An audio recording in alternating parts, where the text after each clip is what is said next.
Dr. Stephen Kalonzo.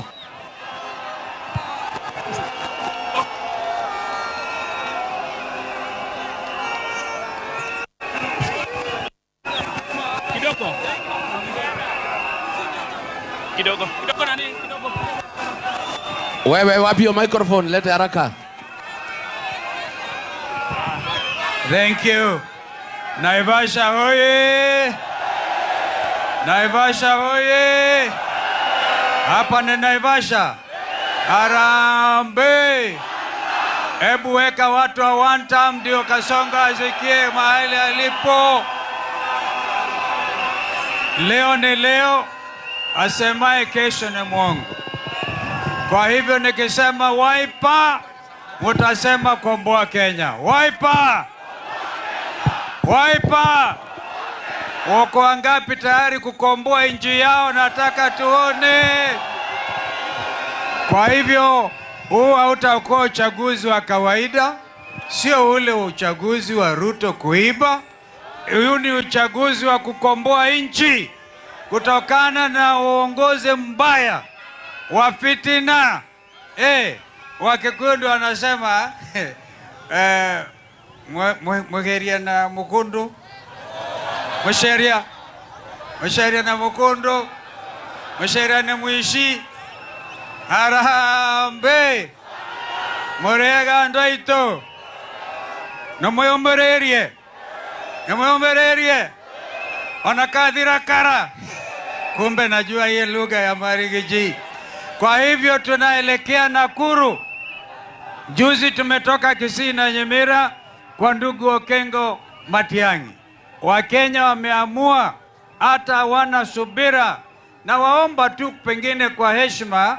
Tumeona wote ambao wanagombea viti, ndio watu watuone vizuri, weka tu mabango chini kwa heshima, ndio picha itoke mzuri ya kuonekana raia wenyewe. Hiyo ni mzuri. Hata umeona dada yangu Martha Karua, mpigieni makofi.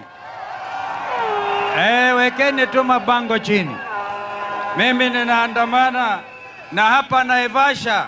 Nyinyi munachangia pakubwa kwa uchumi wa Kenya hii. Nyinyi munafanya kazi kwa maua, munapeleka hata bidhaa zetu ng'ambo, Europa, kila mahali. Na nyinyi hapa ni sura ya Kenya. Ni kweli si kweli? Naivasha ikikataa Ruto, Kenya yote imemkataa. Wangapi wanasema amekataa Ruto? Basi ninaandamana kwa upande wa timu ya Wiper. Atokea hapa Mheshimiwa Robert Mbui, ndiye kiongozi wa wengi kwa bunge, kwa sababu yule mkora Junet aliwacha kazi. Kwa hivyo mheshimiwa, hapo tu Mheshimiwa Robert Mbui, inua mikono. Majority leader kwa bunge. Tuko na Mheshimiwa Paul Nzengu, mjumbe kutoka Mwingi. Ako wapi Paul Nzengu? Ako hapo, okay. Tuko na Mheshimiwa Susan Kiamba, mjumbe wa Mheshimiwa Kiamba, mjumbe wa Makueni. Aliangalia Ruto akaepa. Alafu tuko na Senator Maanzo, Senator Makueni, ako somewhere. Tuko pia na Moses Mulu, Nakuru coordinator, kijana wa hapa kwenu.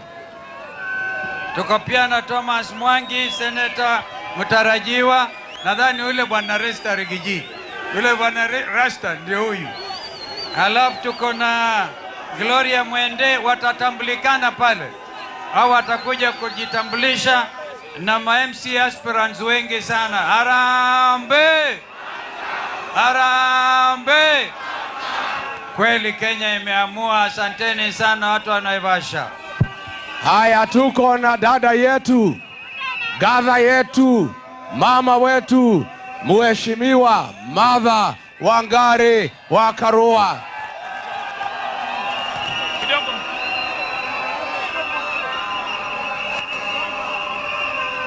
Haya, wewe fungua jia hapo. Fungua jia hapo, peana microphone.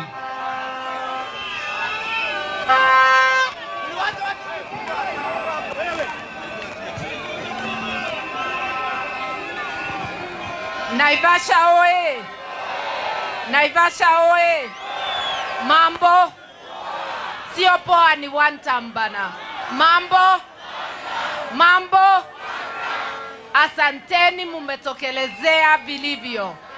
Mimi na furaha nikiandamana na ndugu zangu kuja hapa Naivasha kuambia Kasongo lazima awe ni one time, na kuambia Kasongo pia hatutamruhusu kuendelea kutenda maovu katika nchi yetu.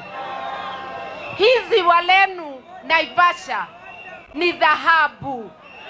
Wengi wamejitajirisha kutoka kwa ziwa Naivasha. Hii maua yote inalimwa na maji ya ziwa Naivasha, lakini hiyo utajiri wote inapita watu wa Naivasha na watu wa Nakuru. Tumekuja kuwahakikishia serikali Alternative United Government hiyo itawarudishia utajiri wenu na muweze kuishi maisha bora. Tutalinda maisha ya kila mtu. Na mimi nimeona hapa iko kijana ameuliwa. Hii mabango inasema Paul Kemaru. Yes. Okay. Harambe. Inasemekana ameuliwa na polisi na wakaenda kumtupa kule. Sisi tunataka upelelezi wa ukweli by IPOA na mashirika ya haki za kibinadamu, haki ya Paul Kemaru ipatikane. Mimi nataka kuwakumbusha, munaona huyu mama tuko na yeye hapa. Huyu ni Jane Getuko, MCA wa Maela. Watu wa Vuvuzela asanti. Watu wa Vuvuzela asanti, wacheni tusikizane. Watu wa Vuvuzela tafadhali. Huyu MCA Jane Getuko wa kule Maela amepigania vilivyo shamba ya Dabibi ambayo mnanyang'anywa na Kasongo na watu yake. Mimi nimefurahia ndugu yangu Rigiji ameiongelelea. Mimi ndio wakili yule anaongoza mawakili kutetea hiyo shamba. Ujumbe kwa Kasongo na watu wake, hutachukua ardhi ya Maela. Tuko hapo na tunalinda. Hatutakuruhusu kunyang'anya wananchi mali yao. Sisi tutarudisha afya bora kwa wananchi, sio SHA. Tutarudisha ile munaelewa ya NHIF, ile inasaidia kila mtu.